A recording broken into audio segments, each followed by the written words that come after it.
And here now to talk all things campaign 2016, CBS News political director and Face the Nation moderator and friend of the program, John Dickerson. John, thanks for being here. Thanks, Josh. 47 days. And counting.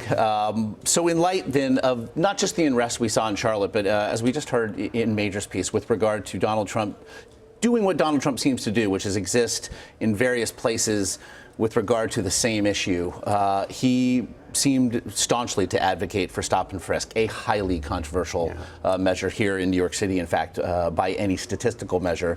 But we've also seen him refer just in the last 24 hours to the police officer in Tulsa, Oklahoma, perhaps choking when he was appearing in front of a group of pastors at an African-American church.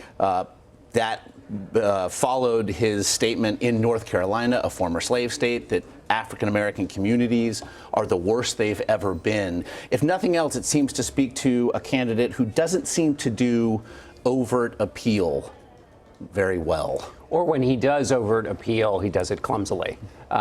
So he thinks, I'm in front of African-American pastors, I'm going to, say something critical of the police. Not that that's what he was trying to do, but that he has often been clumsy in his appeals. The problem with this is he's hopscotching on the issue. And I think in response on the stop and frisk, he was answering a question that was about black-on-black violence, was the way it was put when he was asked about it.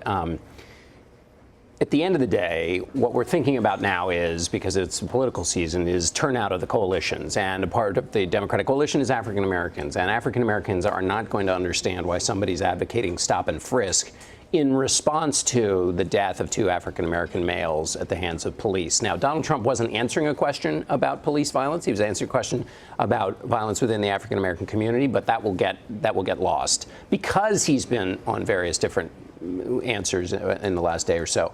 And that is a matter of, turnout. I mean, just basically inspiring African Americans to remind them why they don't like Donald Trump. I think stop and frisk will be unpopular. And I know you in fact called it this really rather plainly, a turnout mechanism, perhaps for Hillary Clinton, whom the numbers seem to suggest will in fact need it. You mentioned the coalitions, and as they hold, and even as we've seen recent polling in the last couple of days following her pneumonia scare seem to settle again in this 5 to 7 point range nationally, there is a real question about the numbers, that it would seem that the numbers with regard specifically to African American voters may not be there as they were in 2008 and 2012. How much of a concern? Well, it's a big concern in a place like Pennsylvania, where Donald Trump is campaigning, has 5 events in the next couple of days, and he's trying to turn out basically the base of the Republican Party plus some conservative Democrats. So if he eats into that portion of the Democratic coalition, then they need to swamp him around Philadelphia, basically, with an African-American turnout.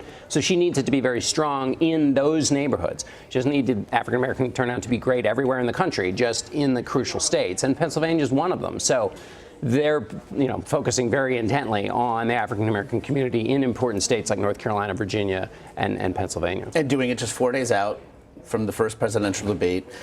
Sure to be, I would argue, at night's end, maybe one of the 5 most watched television events in the country's history, such as, I think, the interest in it. So then to the idea of it, we have heard Donald Trump already say that he believes it's going to be rigged, as if to gird against the perception of defeat.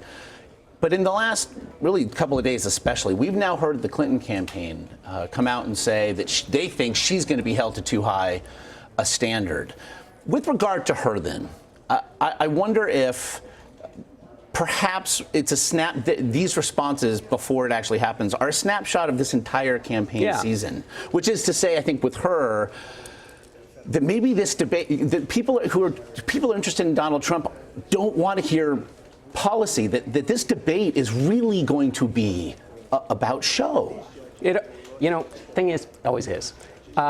Debates are supposed to be an examination of the ideas, but when you go back and look at the big moments that get passed in that, things like, in the last cycle, people talked about binders full of women and Mitt Romney. When even Ronald Reagan's great lines, "There you go again," or when he joked about how he wasn't going to make age and inexperience an issue in the campaign in 1984 when he was running against Mondale, and playing, there are always things that play off against an existing storyline coming into the debate. That's why the campaigns are working on shaping that storyline before the debate begins. Netherlands. When Gerald Ford said there was no Soviet domination of Eastern Europe, it fell into an existing claim that Carter was making that really foreign policy was being run by Kissinger. So when Ford had a little bobble, the Carter people said, aha, you see, he doesn't know what's going on in foreign policy.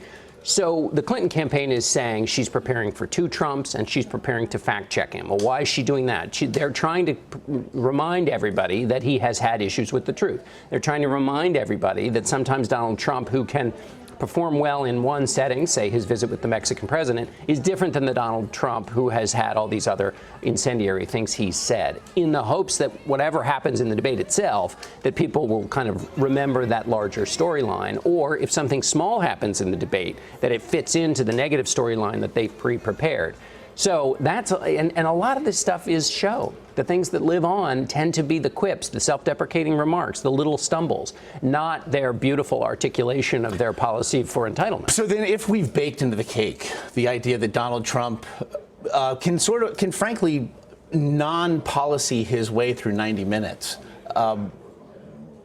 it doesn't seem that there's a lot of room for her to go unless, I suppose, she goads him. She brings him into a moment that we'll remember. Sure, I think there's some baiting. I'm sure she has got baiting, and not I'm sure. People in the campaign have said that she's got lines prepared to potentially bait him. Now, you can imagine those waiting till later debates. I think the first debate, candidates feel each other out. But I think one of the things to watch for is one of Donald Trump's biggest problems. In fact, his biggest problem is that people don't think he's presidential. They worry that he can't handle the job and that he would be, in fact, a danger. The debate is a perfect setting if he can get through 90 minutes, and expectations are so high that he is this bull who brings the china shop with him, that if he just goes through the debate and handles himself, maybe he's not perfect on policy, but he shows that he can inhabit the role. I think that there will be a lot of comment about that, and that will go towards helping him with his biggest deficit. And that's something that Clinton supporters are worried about, that he'll basically keep it together for 90 minutes and be very different from the Donald Trump of his rallies, and then that will be beneficial for Donald Trump.